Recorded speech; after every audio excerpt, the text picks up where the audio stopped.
Estamos com Roberto Monte, pesquisador, historiador, aqui de Natal. Gostaríamos de conversar com ele sobre as impressões, na verdade ainda muito superficiais, sobre o livro que está chegando, né?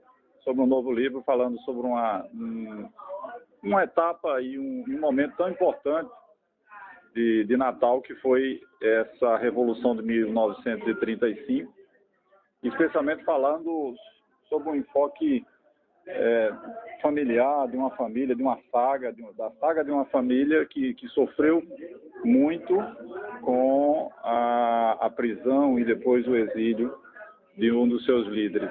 Então, Roberto, fica à vontade aqui para as suas palavras sobre esse momento histórico de Natal, né, e a impressão sobre a importância de um livro desse, que junta um pouco a parte emocional e afetiva ao fato histórico. Aloysio, quando eu olhei logo no WhatsApp que ia ter esse lançamento, eu vim logo, porque isso é muito joia rara, esse tipo de coisa, né? Então, uma das coisas que me empolga muito na questão da memória histórica é a questão das vidas partidas, né? Então, você vê aqui uma senhora de quase 90 anos, 80 e tantos anos, e fazendo um desabafo de uma vida vivida antes dos 10.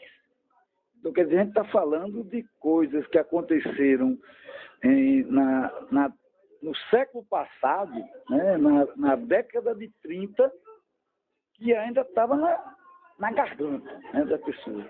E você, quando pega essas histórias, encontra outras pessoas, você começa a pegar isso que eu chamo exatamente das vidas partidas, né? Quer dizer, eu vi muito rapidamente aqui que fala assim de Dr. José Ivo, né? Então, o Galvão aqui, que foi um dos líderes da insurreição de 35, também foi companheiro de Lauro Lago, né? E Lauro Lago tem um filho chamado Lúcio José Cavalcante. E eu pude aprofundar um pouco isso, que eu trabalhei alguns anos na Coab, e a minha chefe lá da Coab era Isabel, casada com Lúcio José Cavalcante, filho de Lauro Lago, e era o ministro da Aviação. Então, quer dizer, você começa a ver que aquilo que parece não ter ligação tem tudo a ver, né? Quer dizer, lembra um pouco, existe um chefe americano indígena chamado Seattle, né? Ele disse assim, que o homem não tramou o tecido da vida, né? Ele é simplesmente um dos seus fios. Tudo que fizer o tecido fará a si mesmo. Então, 35 é um pouco isso, né? E eu me lembro muito, quer dizer, eu vou ler o livro com muito interesse, mas eu vejo que essas coisas, digamos, houve uma insurreição e pouco fala-se do que isso resultou para os familiares, né? Porque fala-se muito da parte mais política, etc, etc. Eu lembro muito que no caso específico de Lúcio, que era para chamar-se Lúcio Lago, virou Lúcio José Cavalcante. Por quê? Quando houve a rebordosa, foi filho para tudo que é lado, que é um pouco a história que isso. Eu nem li o livro, mas eu sei que é isso. Aí o que acontece? Lúcio só vai conhecer o pai depois quando ele sai da prisão. E se você assistir o Memória do Cárcere de Graciliano, é essa história. Todinha é a Memória do Cárcere, né? Com todos os personagens, etc. Então Lúcio vai conhecer o filho e a imagem que ele tem do pai é uma coisa que da minha cabeça é uma imagem meio cinematográfica, né? Ele vê alguém que vem, fala, e um ser que retira-se meio que chorando, né? Eu estou falando da coisa dos anos 60, né? Homem não chora, né? Na cultura nordestina. Bom, então, Lúcio foi criado por uma pessoa que está nesse livro, que é o Dr. José Ivo Cavalcante. E Dr. José Ivo, que era casado com Dona Josefina, eu estou dizendo isso aí tudo porque a minha mesa era de lado de Isabel, eu passava o dia perturbando Isabel sobre isso. Então,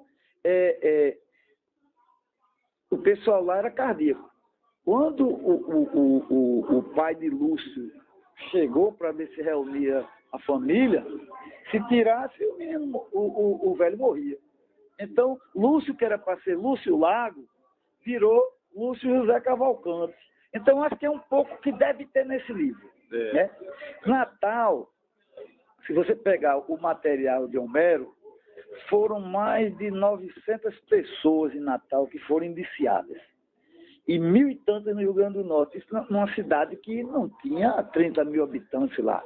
Entendeu? Então, foi uma coisa que marcou muito, mas tem também essa crueldade, que eu acho que é um pouco do esquema dominante, né? Você vê, a pessoa está falando agora o que quis falar a vida inteira. Ou porque não teve, sei lá, não teve espaço, não teve condição e tal. Mas eu acho que se você pegar as histórias de todas as pessoas que foram perseguidas em 35, é um pouco isso, né? Gente que enlouqueceu, gente que endoidou. E você vai ver o seguinte, 35 remete para 53, 54, que são as torturas da base aérea de Natal. Então você tem história de pessoas ali que, imagina na tua cabeça, uma pessoa chegar e botar um prego e bater na cabeça de alguém. Que é o caso de Simplício, que enlouqueceu. Da tortura, né?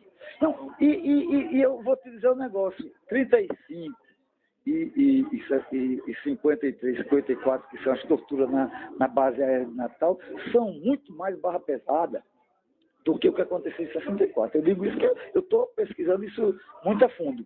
Então, quer dizer, você tem 35, você tem 53, 54, você tem 64, você tem 68, e a gente está vivendo outro golpe, cara. Então, quer dizer, o Brasil é esse, de 30 em 30 anos, você pega, vai lá e arrasa. Então, quando eu vejo um livro desse aqui, é livro de sobrevivente. E todos os que vêm aqui, na verdade, são sobreviventes de algum tipo de coisa. É sobrevivente de uma verdade única. Né? Por isso que eu acho que esse tipo de livro é muito importante, sabe?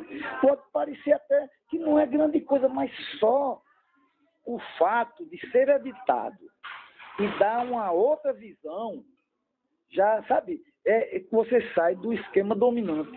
Então, quer dizer, eu acho que é muito importante esse tipo de lançamento, porque você começa, de alguma maneira, mesmo de uma forma muito tímida, pegar a opinião de um outro lado, né? E, no caso específico, de uma pessoa que tinha 4, 5 anos de idade, quer dizer, pelo relato dela, alguém que, quer dizer, a pessoa, um acompanhante de um pai moribundo, né?